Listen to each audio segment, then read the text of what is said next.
En este bloque de poesía nadaísta en la Casa del Teatro de Medellín, quiero leerles un manifiesto que me parece que no es tan polémico como los que hemos trabajado en las otras veces, pero que también es muy diciente por algo que discutimos la vez pasada, pero que de pronto no lo profundizamos como merecía. Hoy quiero compartirles un manifiesto que se titula Mensaje a los poetas nadaístas. Es el más corto quizás de los que hay en este libro, pero no por eso deja de ser un manifiesto muy interesante a pesar de lo corto que es. Entonces voy a aplicar la misma metodología de la vez pasada. Voy a leerles un párrafo o dos párrafos máximo y lo vamos comentando. Y dice así: mensaje a los poetas nadaístas. Poetas nadaístas, uno se baja o se sube, se acuesta o se despierta, al bañarse o al estar sucio, se pierde y de pronto encuentra una vocación, la poesía.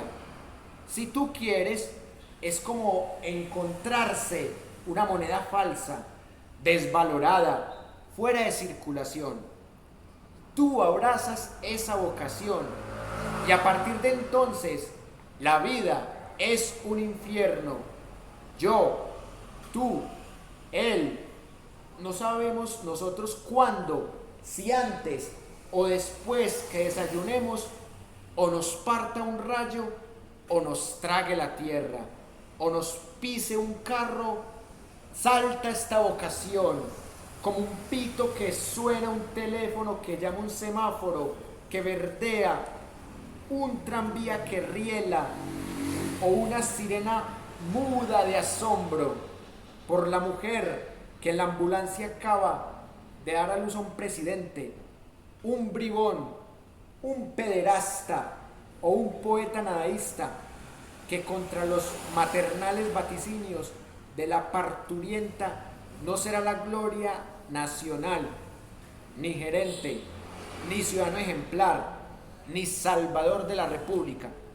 Estos dos primeros párrafos me encantan porque no son tan sarcásticos ni tan hostiles como los párrafos que leímos la vez pasada del manifiesto antiacadémico, ni tampoco son tan hirientes como el manifiesto anticatólico, pero sí tienen una cuestión muy interesante para analizar, y es cómo ellos se quieren enfrentar a una cultura hegemónica y cómo la poesía se convierte en esa espada para enfrentar esa sociedad conservadora, pacata, católica.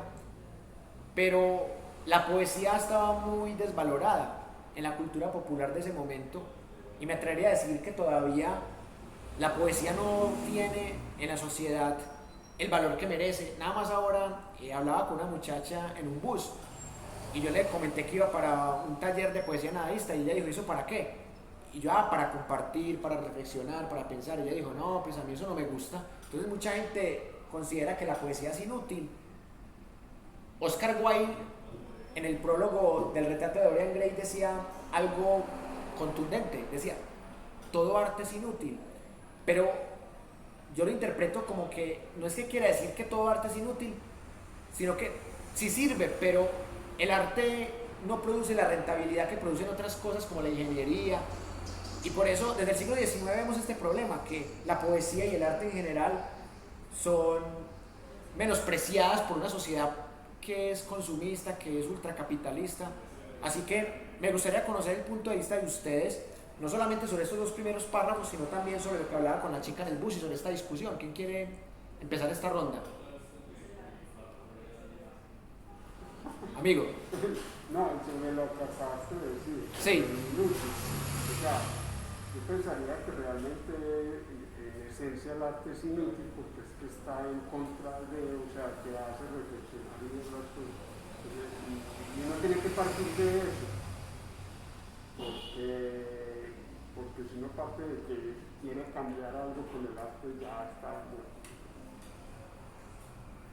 Sí, hombre, la verdad es complicado vivir del arte, pero la gente que logra vivir del arte maravilloso, porque es como decía Nietzsche, una estética de la existencia. Él decía el arte por el arte, sobre todo pues, en la última etapa intelectual de Nietzsche. ¿Quién más quiere dar un argumento en este punto? Sobre la...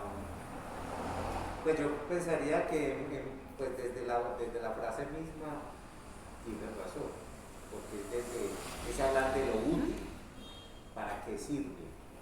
Pero si hablamos si lo miramos sustancialmente desde el sentido de la creación, de la idea, de lo que inicia, tiene que iniciar desde lo inútil, o sea, lo que no sirve para crear, pero es el obstáculo o es el desnivel para que pueda haber un movimiento hacia lo útil.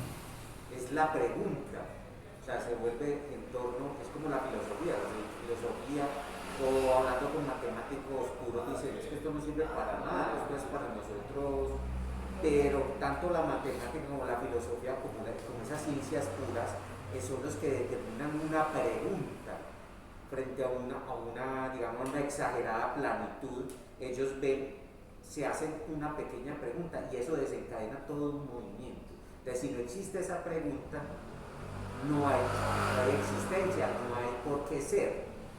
Entonces, yo creo que la poesía en sí es cuando hay bastante poesía, cuando hay en una sociedad una riqueza de género, de producción de poesía, es porque hay muchos desniveles, porque hay muchas preguntas, porque la gente está reflexionando. Entonces, pensar que ahora la gente no le gusta la poesía es falso, sino que eso se va cambiando como los actores de vestido, siempre se está cambiando de vestido, de voz, de ritmo, pero siempre está presente como seres humanos.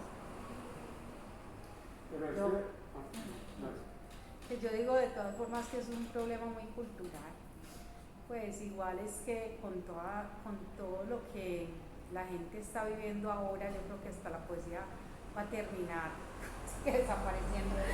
Y el arte, pues nosotros hacemos arte y todo eso, pero la verdad es que uno ve pues la situación desde la tecnología, desde las redes sociales, desde pues toda la basura que hay. Somos muy pocos los que de pronto le hacemos un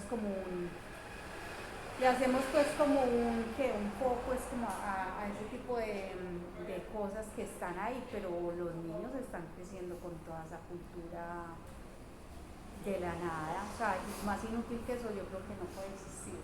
Entonces yo sí me voy que de todas formas, como en estos tiempos, en estos tiempos el arte tampoco tenía tanta acogida, yo creo que de todas formas sí se ha hecho un trabajo pues social que se pretende hacer frente al arte, pero la poesía todavía la veo muy lejos, porque ni en el colegio, por ejemplo, ahora por lo menos hay en las comunas teatro, pero es muy poco que usted vea que haya poesía. Entonces creo que es más cultural, pues yo creo que estamos muy lejos, es porque la cultura cada vez se va a lo más vano, a lo más inútil, que sí es inútil. Más bonito para darle cuenta,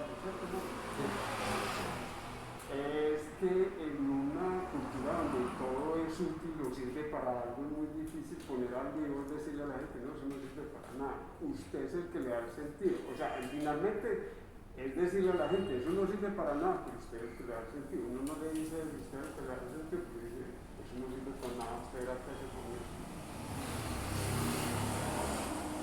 Pues yo pensaría que al contrario, porque es que ya lo ve uno en el fenómeno histórico cíclico, en épocas de mucha guerra, de mucha controversia, donde se siente que hay un gran vacío. Yo siento que germinan, por ejemplo, en el hip hop, letras poéticas que tienen que ver con la situación social de lo que están sintiendo los jóvenes. Hay otra clase de lenguajes que emergen. El internet es una cosa que para nosotros, que venimos de otra época, es maravilloso porque tenemos acceso inmediato a la pregunta ¿qué hacemos? Antes nos tocaba ir a rebuscar una biblioteca horas y horas y horas y horas, pero ahora tenemos información de primera mano. Lo mismo, las escenas o las cosas creativas que se desarrollan a través de pequeñas escenas en internet, eso también muestra un interés por mostrar algo que están sintiendo. Entonces yo pienso que aquí está el alma de la poesía. La poesía no podemos marcarla en palabras bonitas o barrocas, sino que es el sentir de la gente. Entonces yo pienso que se vuelve mucho más universal. Entonces yo creo que es una época donde aparentemente el teatro está bajando, pero el teatro tiene que buscar la manera, como siempre, de permear todas esas herramientas que hay para que haya más creación. En la misma pandemia nos demostró que el teatro había que afrontarlo desde mostrar las obras a través de una cámara, a través de escenas que las que veíamos en las cuadras donde los artistas, los cantantes llevaban en su equipo y prendían y hacían el espectáculo para la gente que se quisiera asomar. Nos volvemos a la época de la comedia, en el principio, en el medioevo, que hacían los artistas. Eso ya está seco en los teatros, vamos es para la calle, porque allá está nuestro público y la gente, y los grandes comediantes se fueron para la calle, hicieron grandes personajes, hicieron grandes obras de teatro. Entonces son épocas que vuelven otra vez y nutren. Entonces de pronto es que tenemos que tener la visión mucho más abierta a escuchar la poesía del rap, inclusive el reggaetón, que ya no es tanto reggaetón, sino que es más, por los analistas, más un pop, en las letras que ellos están diciendo, en los nuevos lenguajes que se utilizan, palabras que nosotros diríamos, ¿cómo va a estar en una poesía, pues digamos, palabras o veces como gonorrea? Pero uno lee ya eso y ya se le vuelve hasta en un sentido que se vuelve sublime, o sea, frases que se vuelven sublimes. Entonces uno tiende a destacar esas cosas. Entonces mira que la riqueza en el lenguaje se vuelve no en la manera de vanagloriar, sino también de hablar de lo que estamos hablando, de la nada, del nadaísmo que vuelve otra vez. Pero yo no sé. Por ejemplo, todo lo del reggaetón, ¿qué? Pues estamos permeados. Pero hay una tradición. Pues o sea, el reggaetón malo, pues todo eso, y no sé, yo no diría que eso pueda ser como poesía. Lo que pasa, por ejemplo, digámoslo, vamos ubicando un poquito, pues, y si me largo mucho me decís, o sea, por ejemplo, tú vas al Chocó, o vas a ciertas partes de la costa, donde la cosa sexual es más un medio de comunicación, por ejemplo, en Cali, en ciertas partes. Por ejemplo, el Festival de Poesía de Mujeres ¿cómo es que se llama? Hay un festival que lleva muchos años de poesía en el Valle, donde está el Museo del Rayo. Rotanillo. Hay un festival de poesía y hay un ritual de estas mujeres.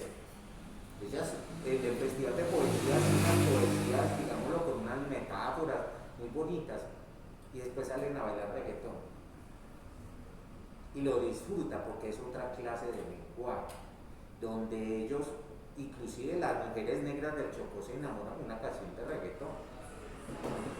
Para nosotros, desde nuestra esfera, desde nuestra cultura, de nuestro manejo de relaciones, lo vemos, no decir eso, no, la mujer la están vendiendo, pero las mujeres llegan a enamorarse si te dedican un reggaetón, porque es que la relación entre ellos es diferente, su relación corporal es diferente. Entonces hay que estar ahí para no decir, ¿cómo es posible esto? Pues, entonces hay un choque en uno que dice, ¿cómo es posible que ellos hagan esto y las mujeres se sientan enamoradas? No simplemente desde esa parte sexual, sino que esa parte sexual adquiere una dimensión que no es la que tenemos nosotros. Entonces es un objeto que se vuelve valor, de mucho valor. Pero en sí la música le quita el peso a las palabras. Es que usted una canción que lo mueva y le pueden decir lo que sea, y usted hemos escuchado rock, escuchado diciendo hasta y wow. Es que hablemos, por ejemplo, de esa canción de Hotel California. ¿Qué dice el Hotel California? La voy a llevar a un Hotel California. O la música de esa época, la música romántica, que si uno analiza las letras, lo que está invitándoles a lo mismo que la transacción que ella la va a Lo que perdonar. pasa es que no eran tan directos, pues, y además esa es otra cosa que tiene el artista, o sea, como le quita el peso, usted va hasta donde lo deje, y el artista va porque lo que está tratando de hacer es un choque, como bueno, cuando estamos hablando así de los textos, pero pues la música le quita ese peso, entonces usted lo deja y eso es lo que hacen los reggaetoneros, ir hasta allá, hasta donde los deje. En metal hay un movimiento así, pues, es impresionante y es pesado y duro y entonces hay unos que sacan, había un grupo llamado Cacas y un álbum que tenía 300 canciones, eso uno decía, pues y es que, o sea, ellos lo sacaban a ver quién iba y lo escuchaba y como faltaba el que iba y escuchaba eso, ¿no? Y es como el tema ahora, que ya un artista llegó y sacó un espacio vacío, lo certificó y lo vendió. Y lo compraron, es que ese no es el problema, es que hubo alguien que lo compró. Y ese no es el problema, sino que este llega, lo compra y dice, yo dejo que hablen de eso. Y eso se va a subir un día esto, saca el certificado, eso subasta y le dan un infierno. Claro. Pero yo sí quiero hablar de que hay un cantante que me parece que lleva la letra a otro nivel, que en lo personal considero que es poesía y es el Ricardo Arjona. Yo creo que no hay canción fea de ese señor, ¿cierto? Todas las canciones tienen un mensaje, una rima, una letra, pero volviendo a lo que decía acá el señor sobre el reggaetón, ya no está tan pesado, me parece a mí que ya no está como tan fuerte, ¿sí? Antes era chocha, culo, teta, ¿sí? A mí me encanta el reggaetón. Ahora ya no, ahora es canciones románticas, ahora es como mucho más suave y tirando como al pop, porque ya pues la sociedad va evolucionando, ¿cierto? Y se van dando cuenta que pues es una sociedad de consumo, como decía Wilmer, y que si no dan una situación a la altura, pues no se consume. Y eso lo están haciendo aquí en Medellín, no. Que ya se volvió la cuna del reggaetón y le están cambiando, lo están mezclando con otros ritmos, le están Y en la época de Ancón fue la cuna del rock, eh, acompañado de Bogotá también, Bogotá y Medellín, las cunas del rock. sí. Y muy interesante lo que han planteado ustedes porque demuestra que con solo 2 párrafos se puede desarrollar una tertulia muy agradable. Voy a apuntar 2 cosas para que terminemos esta ronda y en la última ronda para que terminemos de leer el manifiesto. Lo primero, que es el concepto de poesía diferenciado de poema, que ya lo habíamos hecho la vez pasada. El poema es el hardware, la poesía es el software. El poema es el cuerpo, la poesía es la mente. Entonces, el poema está amarrado a una estructura, una rima, una métrica, versos en decasílabos, casi que el poema por excelencia es el soneto. Pero con el verso libre ya se escapa a esa estructura barroca y ya la poesía puede estar en un cuadro, puede estar en un beso. La poesía logró resemantizarse y en ese proceso también pasa con la música, que antes la única música que la gente respetaba era la música académica, antes lo demás era bulla. Y luego en la misma música académica nace la música dodecafónica, que rompe los esquemas tradicionales de la música académica. En el metal también se rompen esquemas. Entonces, que los metaleros eran los machistas, entonces, bueno, sale el glam metal, que son metaleros que se dicen como travestis. El amigo mencionaba un caso muy interesante, el grindcore, Carcass, canciones que duran 6 segundos, Napalm Death, canciones que duran 3 segundos, Record Guinness. Y es una sociedad que cuestiona un modelo político, o más bien politiquero, pero que hace canciones rápidas, como diría el filósofo Nietzsche, una sociedad que va de afán. Entonces, como esa sociedad va de afán, hagamos canciones que duren 10 segundos, 6 segundos, ya todo se va volviendo precoz. Y lo último que quiero apuntar para que pasemos a la última ronda es el tema de hasta qué punto el arte es inútil, recuperando la idea de Oscar Wilde y también recuperando de cierta manera lo que dicen con otras palabras aquí los nadaístas. Me llama mucho la atención el olvido que hay sobre ciertos poetas como ese señor que sale en el billete de 5.000, José Asunción Silva. Este señor ha sido despreciado porque ya casi nadie valora esta poesía, que es una poesía, en mi opinión, muy bien hecha.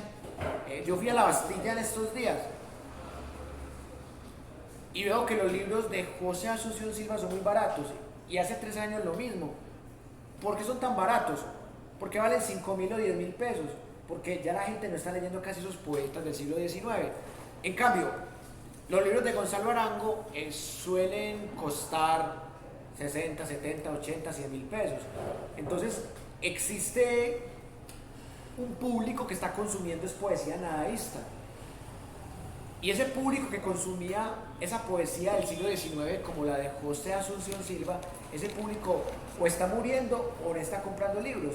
Entonces, yo la poesía sí la veo por sectores. Hay sectores que están abandonando un tipo de poesía que es una poesía muy bien hecha y que están consumiendo otro tipo de poesía. Y así pasa en la música también.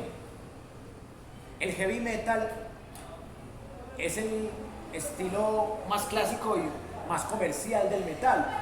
El grindcore, en donde está Carcass, en donde está Napalm Death, es el género más underground y menos comercial, y ese género sigue siendo para una minoría, y esas bandas, más que por cualquier otra cosa, lo hacen por amor. No les interesa vender, les interesa producir un disco, un vinilo, y que lo escuchen 50, 100 personas. Hay bandas que sacan copias reducidas. Entonces me parece muy interesante ver cómo lo que plantean aquí los nadaístas en este manifiesto, 60 años después, se sigue dando de otras maneras en otros contextos. Entonces, con esto rematamos la segunda ronda y ya vamos a entrar en la tercera.